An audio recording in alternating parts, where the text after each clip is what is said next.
anybody seen my umbrella? Last time I saw it, it was hanging out the back of something quite unpleasant.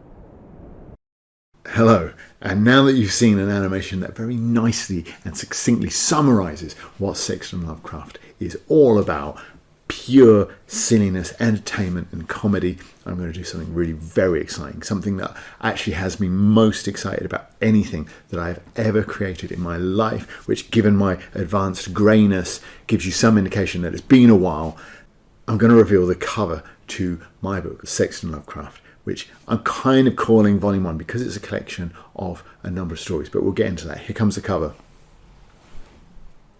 Now on your screen as well, I've put the Twitter address of the person that has drawn this for me. So if you're on Twitter, if you use that platform, by all means go and follow them, check them out, because they do some really nice artwork. As you can see here, this is beautiful, really vibrant and colourful, lovely job of capturing just the personality of the two main characters, Sexton, and that's Riley there taking the selfie. So if you've seen the animation, which is available on YouTube for free, not on this channel, not on my channel, but on another channel somewhere on YouTube, if you search for it, you will find it, Sexton Lovecraft versus the Zargs, which is written by me. I wrote that back in 2012.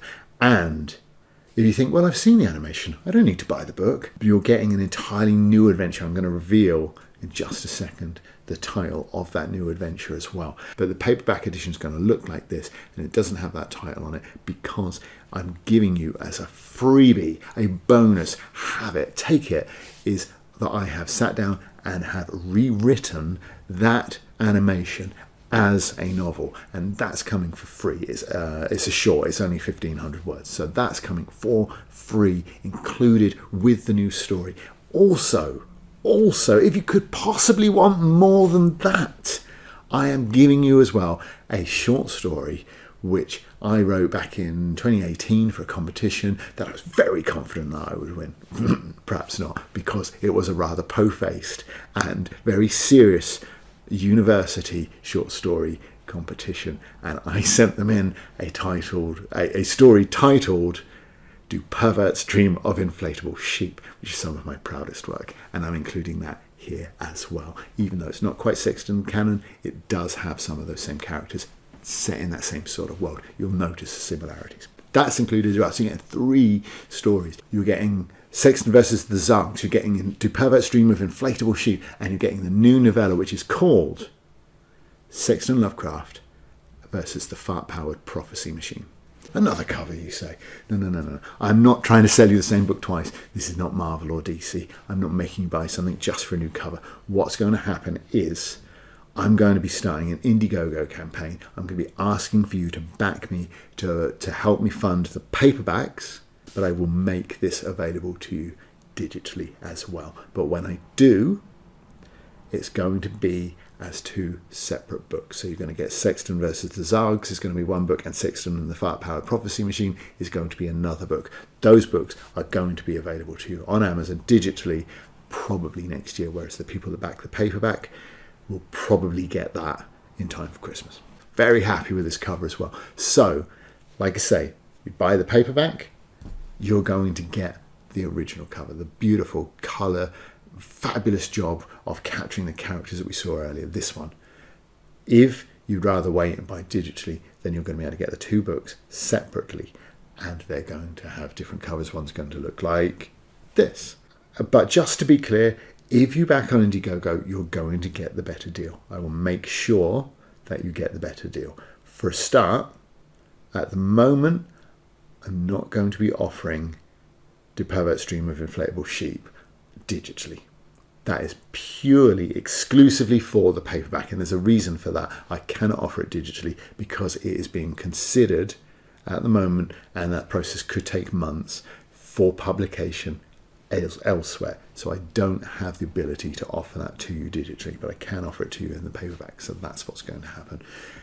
Then if you buy the 2 digital ones, I will make sure that the price point is very reasonable, but I'm going to make sure that my Indiegogo backers, those people that support me right at the start, get the better deal. It might be slightly more expensive to buy the 2 things separately than to buy them together. And I think that's probably something that you're familiar with in economics, pretty much in any walk of life. price point wise in the UK, I'm pretty sure that I can get this book to you at less than or about £10. The exchange rate and our currently tanking economy is a problem and something that might make that vary. If you're abroad, if you're in the Eurozone, if you're in America, your economy, your currency is currently destroying ours. So you're going to get the better deal. Take advantage of our collapse into a third world nation and get yourself a nice copy of a really nice book for the cheapest price that you'll be able to get for a long time. Hopefully, unless our economy continues to collapse. And then, maybe I'll be selling it as food. The second issue is I just want to show you that I've had this back. This was a test print that I sent to the printer and it has come beautifully. It is a paperback. This cover again, not the cover you're getting. I drew this. You're getting a better cover. But it is a really nice thing. Lovely, lovely finish to that cover. Inside, really nice quality. And just couldn't be happier with the job that the printers have done there. And it is, take it from a one-time librarian, there's not really a standard size for novels, but I really wanted it to be this size because it is 198 millimeters tall, which is not standard, but it is the most common size for a paperback. And just to prove that, Philip K. Dick, exactly the same. Tolkien, exactly the same. You get anyone who feels like getting amongst their book collection with a tape measure now, you will find that 198, 196 are the two most common sizes, with about 180 being the third. So a little bit of librarian lore there for you. Happy to share.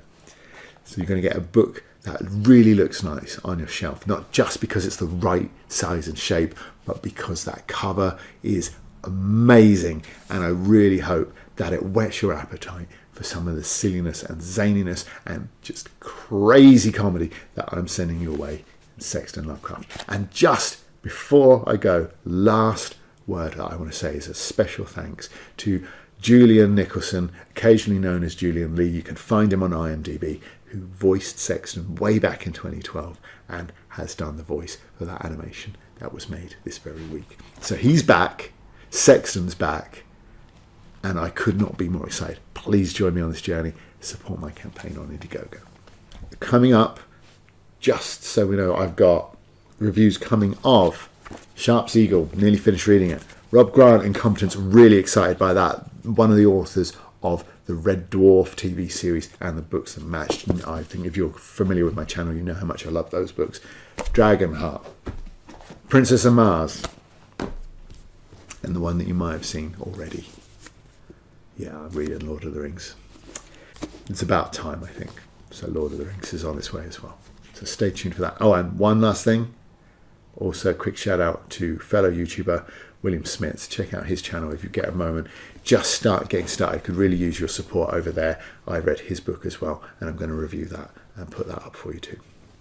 Thanks for watching.